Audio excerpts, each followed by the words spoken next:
The SS guards raised their hands in surrender. Against a coal yard wall, dozens of them. The Americans shot them anyway. April 29th, 1945, Dachau concentration camp, southern Germany. Lieutenant Colonel Felix Sparks commanded the Americans of the 45th Infantry Division. He'd led them through Sicily, through Anzio, through France and Germany. He'd seen men die. He'd ordered men to kill. He'd followed the rules of war for 2 years. But Dachau wasn't about rules anymore. His soldiers had just opened the boxcars. 39 of them lined up outside the camp gates. Inside, 2,000 corpses, bodies stacked like cordwood, skeletal prisoners who died within sight of liberation. Then they'd entered the camp itself, living skeletons in striped uniforms, ovens still warm with human ash, the smell of industrial murder. And now they'd found the guards, SS personnel, some in uniform, some trying to hide. Sparks watched his men line them up against the coal yard wall. He knew what was about to happen. He ran forward, drew his pistol, fired 3 shots in the air. "Stand down. We don't execute prisoners." His men didn't move, didn't lower their weapons, didn't acknowledge his order. Then the machine guns opened fire. This is the story of how it came to this. How did American soldiers go from following the Geneva Convention to executing surrendering troops on sight? How did the SS become the only enemy in World War II that Allied forces hunted differently? The answer isn't simple. It's not just about concentration camps. It's not just about revenge. It's about 2 armies on 2 journeys, both traveling toward the same terrible destination. One journey created monsters who wore a uniform with pride. The other journey created soldiers who learned that some enemies don't deserve mercy. Both journeys led to that coal yard wall at Dachau. Both journeys started years earlier. Let's follow them both.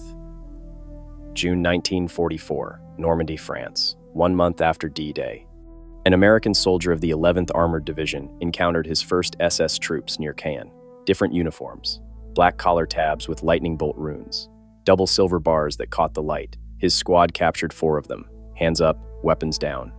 The Americans zip-tied their wrists and marched them back to military police. Standard procedure, no problems. By the book. Berlin, Germany, 3 years earlier, 1941. A young SS recruit rolled up his left sleeve. The medical officer pressed the tattoo gun against his inner arm. 3 characters. His blood group, A positive. The official reason was practical. Medics could identify blood type quickly, give the right transfusion in battle.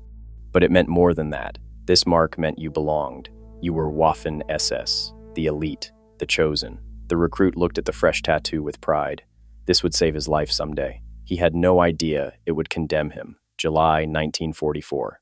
Still near Caen. Canadian soldiers surrounded an SS position. The Germans were outnumbered 5 to 1, out of ammunition, wounded. White flags appeared. The universal signal, we surrender. The Canadians moved forward, rifles lowered slightly, ready to accept the surrender. Standard procedure. Then the machine guns opened fire. 12 Canadians died in the first burst, cut down while accepting a surrender. The white flags had been a trap. The remaining Canadians called in artillery. When the barrage ended, they swept through the position. No prisoners were taken that day. Word spread fast through Allied ranks. The SS don't surrender honestly. They use the white flag as a weapon. Trust started to crack. SS training camp, 1940. The instructor stood before rows of recruits, not teaching tactics, teaching ideology. You are the tip of the spear, the defenders of the Reich. The enemy sees you as fanatics. Good, let them fear you. Regular German soldiers learned weapons and tactics. Standard military training. SS recruits learned something else.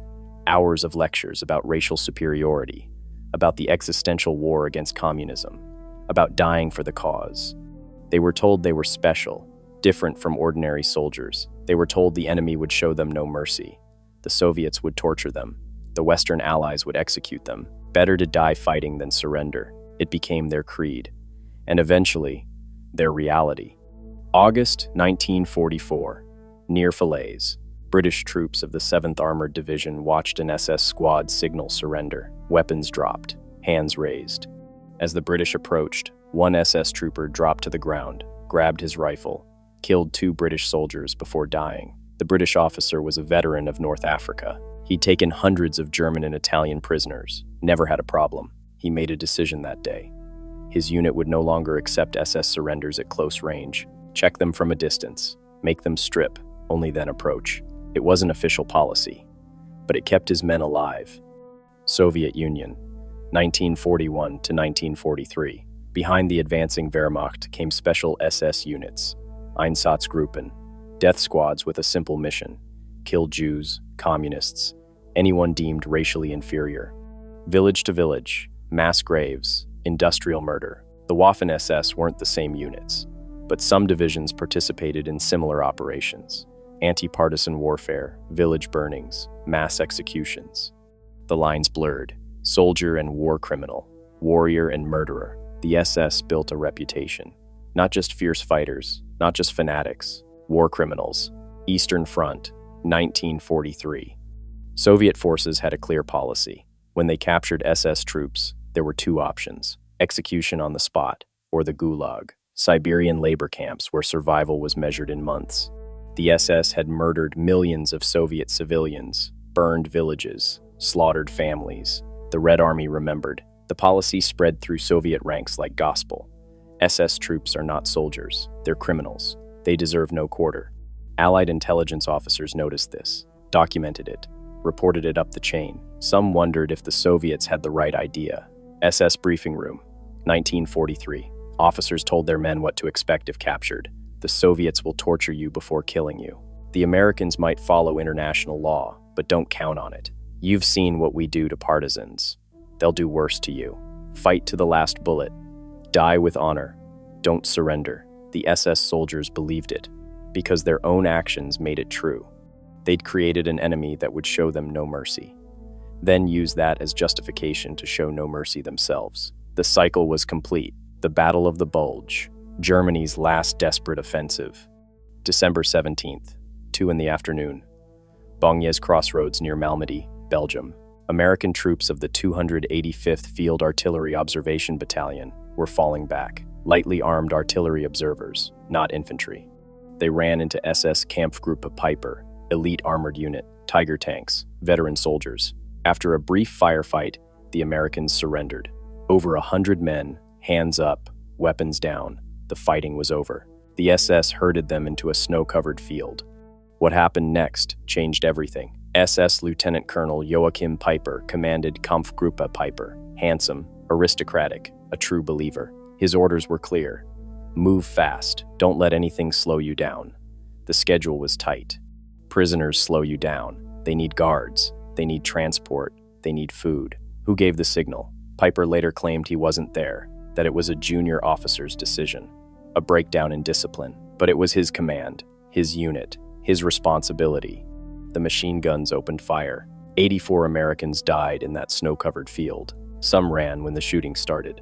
The machine guns tracked them, bodies falling mid-stride, red spreading across white snow. Others dropped immediately, playing dead, face down in the frozen mud, not moving, barely breathing. Then came the SS soldiers on foot, walking among the bodies, checking for survivors, boots crunching on ice. A groan, a pistol to the skull, single shot. Another wounded man still breathing. Another execution. Methodical, one by one. 43 Americans survived, hiding under corpses, feeling dead weight pressing down, feeling blood soak through uniforms, listening to boots approach, listening to pistol shots, waiting their turn. It never came. The SS soldiers eventually left, thought they'd killed everyone. The survivors crawled out from under the dead, stumbled into the woods, reached American lines that night, covered in frozen blood. Some couldn't speak, just pointed back at the field. The story spread through Allied ranks within hours, passed from foxhole to foxhole, unit to unit, front to front. 84 Americans, prisoners of war, hands raised, weapons surrendered, executed in the snow. The Malmedy massacre.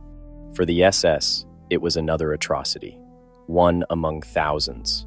Maybe they thought it wouldn't matter. The war was nearly over anyway. For Allied soldiers, it was the moment everything changed. American commanders were furious. Eisenhower's headquarters received full reports within 24 hours. Official policy didn't change. The Geneva Convention still applied, but something shifted in the field. American soldiers stopped seeing SS troops as soldiers. They saw murderers in uniform, war criminals who'd executed prisoners of war in cold blood. 3 days after Malmedy, an American unit encountered SS troops, signaling surrender. The lieutenant gave a new order. Anyone wearing SS insignia, we don't take chances. It wasn't written down. It was never official, but it spread through American lines like doctrine. The SS had weaponized surrender. Now the Allies would weaponize capture. Both armies were on a collision course, heading toward a coal yard wall at Dachau, but they weren't there yet. The final escalation was still to come. Late December 1944, 1 week after Malmedy. American positions across the front. Soldiers huddled in foxholes shared the Malmedy story, passed photographs, looked at the bodies in the snow. Americans with their hands still raised, executed. They remembered the SS soldiers they'd captured months earlier, treated them by the book, turned them over to military police. Had those men committed atrocities too? Had mercy been wasted on war criminals? The questions ate at them. Officers started giving unofficial guidance. Check surrendering Germans carefully. Look for the insignia, those double lightning bolts on the collar. If you see the runes, be cautious, very cautious. What that meant, nobody spelled out. Nobody had to. Early 1945, SS units across Germany. Stories filtered back from the front. Americans executing SS prisoners, British doing the same. The Soviets had been doing it for years. Some dismissed it as propaganda, enemy lies meant to break morale, but the survivors told consistent stories. The Allies weren't just checking for weapons anymore. They were checking arms, looking for something. The tattoo, that small blood group mark under the left arm, the mark of membership, the badge of honor. It had become a death sentence. January 1945, Western Front. German soldiers surrendered in larger groups now. The war was clearly lost. Teenagers and old men, mostly. Conscripts who just wanted to survive. American soldiers developed a routine. Line them up, check papers, then check the left arm. Regular Wehrmacht soldiers had nothing there, just skin. They got zip ties and a march to the rear. SS soldiers had the tattoo, small letters, blood type. Those men often didn't make it to the prisoner camps. The Geneva Convention said prisoners must be treated humanely. Field practice said something different. Nobody was writing this down. Nobody was keeping records. But the pattern was clear. If you had the tattoo, surrender was a gamble, often a losing one. February 1945, Germany collapsing. SS soldiers started trying to hide their past. Some burned their uniforms, stole Wehrmacht tunics, tried to blend in. But the tattoo remained, permanent, damning. Some tried to remove it. In barns across Germany, SS soldiers held knives in shaking hands. They looked at the small marks under their left arms, the tattoos they'd gotten in 1941 when they thought it made them special. The knife goes in. The pain is unimaginable. But discovery means a bullet. So they carve, bleed, hope the scar tissue is less recognizable than the letters. It usually isn't. Others used chemicals, lye, acid, anything caustic enough to destroy the ink. The flesh blistered and peeled. Third-degree burns were common. Some used heated metal, pressing hot irons against their arms, burning away the evidence, the smell of their own burning flesh. Medical officers in SS units reported treating dozens of self-inflicted wounds. Men desperate to erase their identity. March 1945. Allied soldiers learned fast. A German prisoner with a fresh burn scar on his left arm, probably SS trying to hide. A knife wound in that exact spot? Same story. The scars gave them away as surely as the original tattoo. Maybe more so, because only the guilty tried to hide. Allied intelligence officers documented the pattern, warned soldiers to check for both tattoos and suspicious scars. The SS couldn't erase their past, only make it more obvious they were trying. April 1945, Germany in chaos. The SS faced enemies on all sides now. Not just Allied and Soviet forces, their own people turned on them. German civilians blamed them for prolonging the war, for bringing destruction to Germany, for the atrocities that would haunt the nation for generations. In some towns, civilians lynched SS men in the streets, hung them from lampposts. No trial, no mercy. Even Wehrmacht soldiers turned on them, regular army troops executing SS officers, blaming them for fanaticism, for refusing to surrender when the war was lost. An SS soldier in April 1945 couldn't trust anyone. Not enemies, not allies, not even other Germans. The hunters had become the hunted. April 29th, 1945. Morning, The 45th Infantry Division rolled toward Dachau. They'd been fighting for weeks. They were exhausted, battle-hardened, numb to death. They'd heard rumors about the camps, concentration camps, prison camps, work camps. The rumors were confused, incomplete. Nobody fully understood what they were about to find. Lieutenant Colonel Sparks briefed his company commanders that morning. Intelligence suggested a large SS garrison at Dachau, maybe 100 guards, maybe more. Follow the rules of war, Sparks told them. We're Americans. We don't execute prisoners, no matter what we find there. His officers nodded. They'd heard similar speeches before. Nobody knew if they'd be able to follow those orders, not after what they were about to see. Dachau concentration camp, same morning. SS guards knew the Americans were coming. Some had already fled, disappeared into the chaos, tried to blend in with refugees. Others stayed.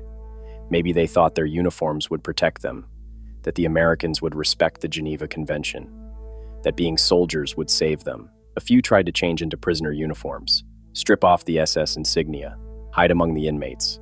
The prisoners stopped them, beat them, held them for the Americans. The remaining SS guards gathered in the camp, waiting. Some checked their weapons, others just waited for the inevitable. They'd overseen this place for months, years, some of them. They'd seen the trains arrive, watched the selections, operated the crematoriums, burned the bodies. Now they would face the consequences. Some probably thought they were just following orders, that they'd be treated as prisoners of war. They were wrong. The American tanks appeared on the horizon, engines rumbling, dust rising. Inside the camp, prisoners saw them coming, started shouting, crying. Liberation was here. The SS guards stood at attention, hands near their weapons, not sure whether to fight or surrender. Sparks rode in the lead vehicle, checking his map, confirming the location. Dachau. He had no idea what waited inside those gates, no idea what his men would see, no idea that everything he believed about the rules of war was about to be tested. The two tracks had traveled for years, through false surrenders and atrocities, through Malmedy and the tattoo hunts, through indoctrination and brutality. Now they were about to collide, at a coal yard wall, where dozens of SS guards would raise their hands in surrender, and American soldiers would shoot them anyway. April 29th, 1945, 3:00 p.m., Dachau concentration camp. The two tracks collided. The Americans approached the gates, saw the sign, Arbeit macht frei, work sets you free. Then they saw the train, 39 boxcars on a railway siding. Just outside the main entrance, the doors were sealed. Private First Class John Lee climbed up to the first car, pulled the bolt. The door swung open. Bodies spilled out at his feet. Not bodies, skeletons, stacked on top of each other like cordwood. Hundreds per car, some still in striped prison uniforms, most naked, all dead. The smell hit him. Death, weeks old, overwhelming.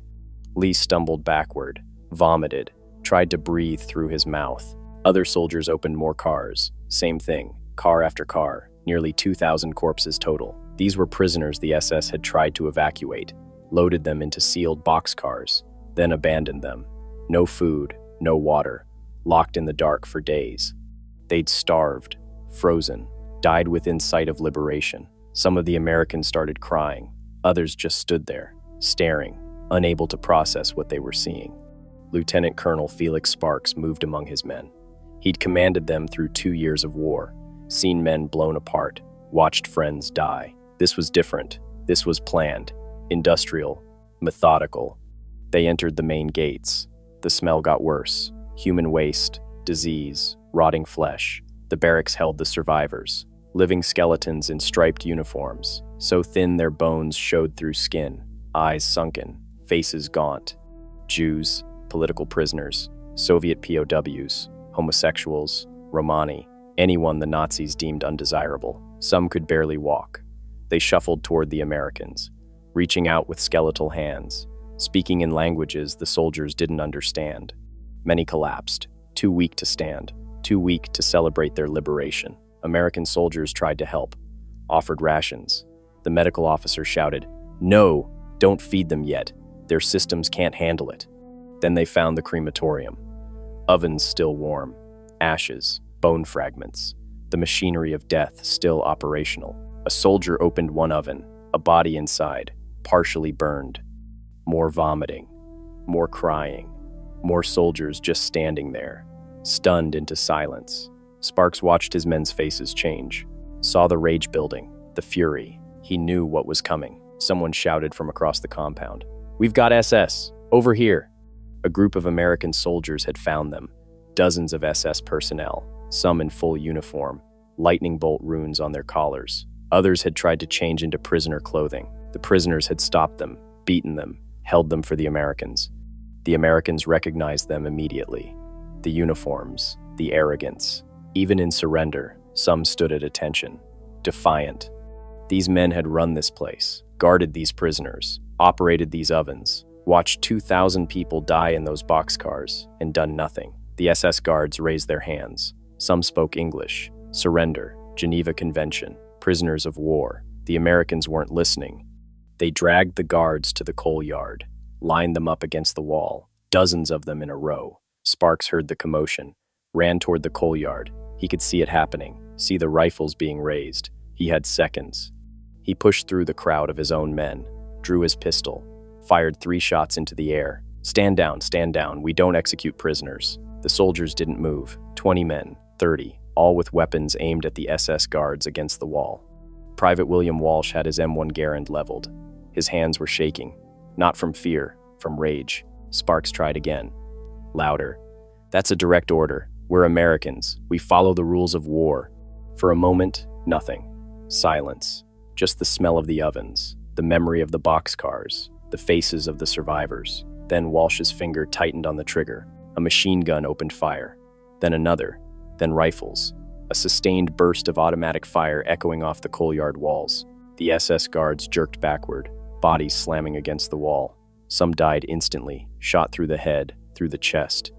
Others fell, wounded, screaming, trying to crawl. American soldiers walked forward, methodical, unhurried, like they were on a training range. They put rifle muzzles against skulls, single shots, execution style. One guard, then another, then another. Sparks stood 10 feet away, pistol still raised, completely powerless. He was their commander. They were his men. He'd given them a direct order. They ignored him. The shooting lasted maybe 30 seconds, maybe less. The exact number killed is disputed. Some reports say 17, others say 50, maybe more. When it stopped, the silence was deafening. Just the ringing in everyone's ears, smoke hanging in the air, spent brass casings rolling on concrete. One SS guard had survived. He'd been at the end of the line, took a bullet to the leg, fell early, played dead under other bodies. He didn't move, didn't make a sound, just lay there bleeding, hoping. Sparks holstered his weapon, looked at his men. These were good soldiers, disciplined, men who'd followed orders for 2 years of combat. They'd just committed a war crime, and Sparks understood why. He didn't stop them in time. Maybe he could have done more. Physically pulled men away from the wall, threatened court-martial, but he'd seen the boxcars too, smelled the ovens, looked into the eyes of the survivors. Part of him didn't want to stop them. He would carry that knowledge for the rest of his life. The official after-action report called it a battle. Guards killed while resisting. Everyone knew the truth. Sparks knew. The soldiers knew. Higher command knew. No one was ever prosecuted. Similar scenes played out across Germany that day. British troops at Bergen-Belsen, Soviet troops at camps across Poland and Eastern Germany. The pattern was clear. When Allied soldiers saw the camps, SS guards died, surrendered or not. The rules of war had broken down, not because of orders from above, but because soldiers made a choice. They'd seen the evidence, the bodies stacked in boxcars, the ovens still warm, the survivors who could barely stand, and they decided some men didn't deserve the protection of the Geneva Convention. At Dachau, both tracks had converged, the hunters and the hunted, the soldiers who'd learned not to trust SS surrenders, the SS who'd created that distrust through years of atrocities. The collision was inevitable. The outcome was predictable, but it raised a question that still haunts us. Were the Americans at Dachau war criminals? Or were they human beings who'd seen something so evil that the normal rules no longer applied? The answer isn't simple. The war ended 8 days later, May 8, 1945. But Dachau never ended. Not for the men who were there. Remember the tattoo, that small mark under the left arm. Blood type, A, B, O, medical efficiency. In 1936, when the SS started using it, it seemed practical, logical, a way to save lives on the battlefield. The young recruits who got that tattoo felt pride. This mark meant you belonged. You were Waffen-SS, the elite, the chosen, the tip of the spear. They had no idea they were branding themselves for death. By 1945, that tattoo had become the most dangerous mark in World War II. Not a medical identifier, a death sentence written in ink. Allied soldiers learned to check for it. Surrendering Germans lined up. Arms inspected. Regular Wehrmacht troops got zip ties and a march to the rear. SS troops with the tattoo often didn't make it that far. Some tried to remove it. Knives, acid, fire.